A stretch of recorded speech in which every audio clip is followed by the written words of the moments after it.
in spirit and in truth. So it takes more than you're practicing.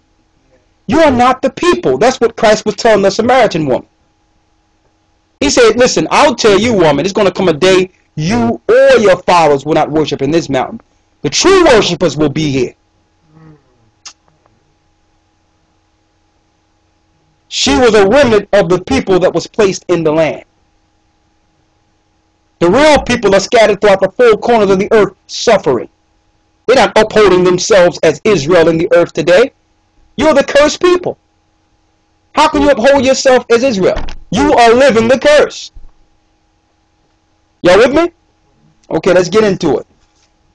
In this book, Lost Tribes in the Promised Lands, right? By Ronald Sanders. There's an excerpt. The whole book is good. This book is pretty old. All right. On page 78 of the book, I want you all to hear what Christopher Columbus had to say. Let's read the second paragraph. We can't read it all. Let's go here.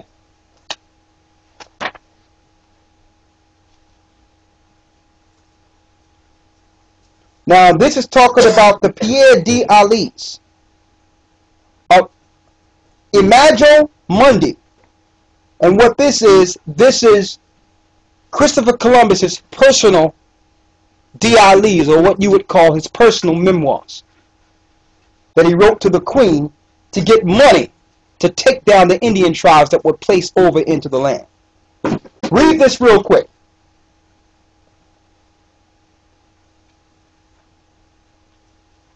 Start up here, upon the third day. This is the argument. This is the argument Christopher Columbus brought to the Queen for finances to come over to the New World. Read it. Upon the third day, thou didst command that the waters should be gathered up in the seventh part of the earth. 6 parts hast thou dried up, and kept them, to the intent of these, some being planted of the Most High until might serve thee.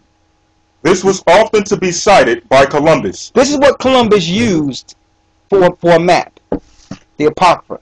What he just read came out of the Apocrypha. He was showing the Queen that according to 2nd Esdras, there's a part of the earth that we haven't inhabited yet, that he think the 10 tribes are on. Now check that out. He used our book to find the 10 tribes that was ripped out of the land in 721 BC. Finish reading. This was often to be cited by Columbus, who argued that since only 1/7 of the world was water, a good deal more dry land than yet was now remained. None remained to be discovered overseas. He says there's some other land overseas that we didn't hit yet. Based on his readings out of the scriptures on how much land should be inhabited. Read. But Columbus seems to have found more in Esdras than just this geographical argument. He found more in Esdras than just a geographical argument. Now he's before a council arguing with the Bible. What else did he find? Read. Here is one of the things he writes about. This is the late 1400s now. The Indian tribes have been over into the Americas for over 1,000 years, almost 1,000 years now. Almost 1,000 years they've been over there. Probably about 800-900 years. And Christopher Columbus come up with this idea that's written of in the Apocrypha. Read it. Here is one of the things he writes about this verse in his marginal notes. But this prophecy is not accepted by the reprobate Jews. Yet, it has been accepted by the innumerable ones amongst them who have believed in the Gospels. Israel has thus been split into 2 branches, a division predicted as inevitable by the prophet Samuel to King Saul. The reprobate Jews themselves hold Esdras, that is the Old Testament Ezra, as a canonical authority. So they hold it as a canonical authority. So the Apocrypha was once canonical authority and part of the Bible. But in 1928, the Protestants decided to make an argument that they should not have this in the book. Why? Because the children of Israel would wake up and realize who they are. How can you destroy the people and then give them a book that gives them back their identity? This book shows you exactly where the Indian tribes went after they was ripped out of the land in 721 under Hosea the king.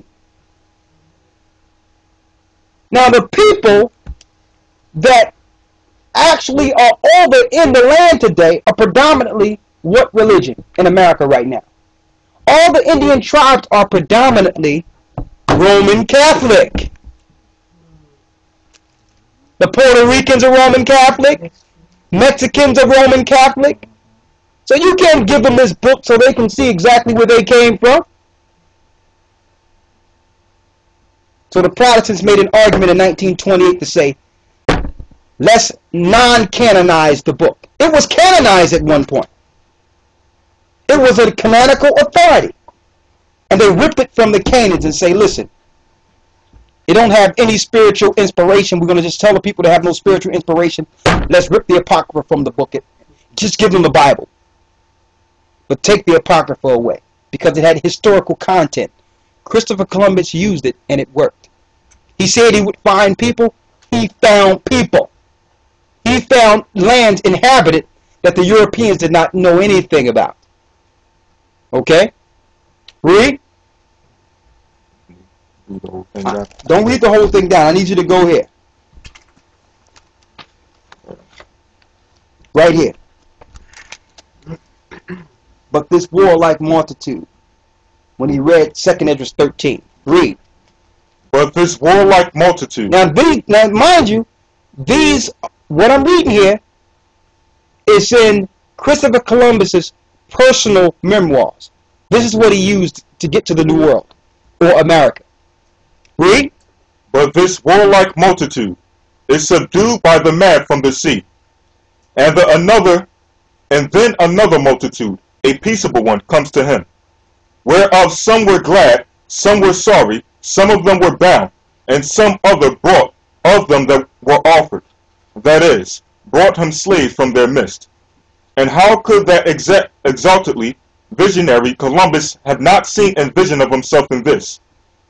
Certainly after his voyages of American discovery, but perhaps even earlier, after making some voyages to the Guinea coast, during his young years in Portugal.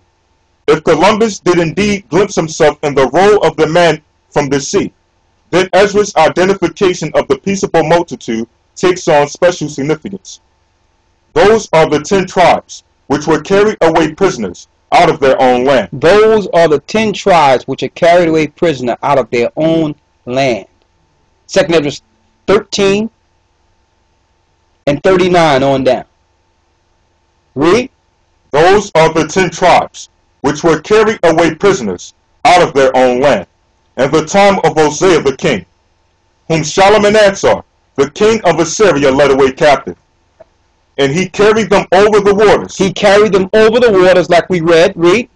And so came they into another land. So came they into the new world. Read. But they took this counsel among themselves, that they would leave the multitude of the heathen, and go forth into a further country, which never mankind dwelt. They went into a further country where never mankind dwelt. America. Read. That they might there keep their statutes, which they never kept in their own land. Ezra's interpretation of the peaceable multitude then goes on to say that the lost tribes entered into Euphrates by the narrow passages of the river, which they were able to ford because the Most High stopped the flow of the waters for them, and then traveled another year and a half to a region called Asar, evidently a Greek corruption of the Hebrew Aratazah, another country. And there they went to remain until the latter time. Then they went there until the latter time. We read that last night. I just want to show you that Christopher Columbus had the information of the 10 tribes and their geographical location.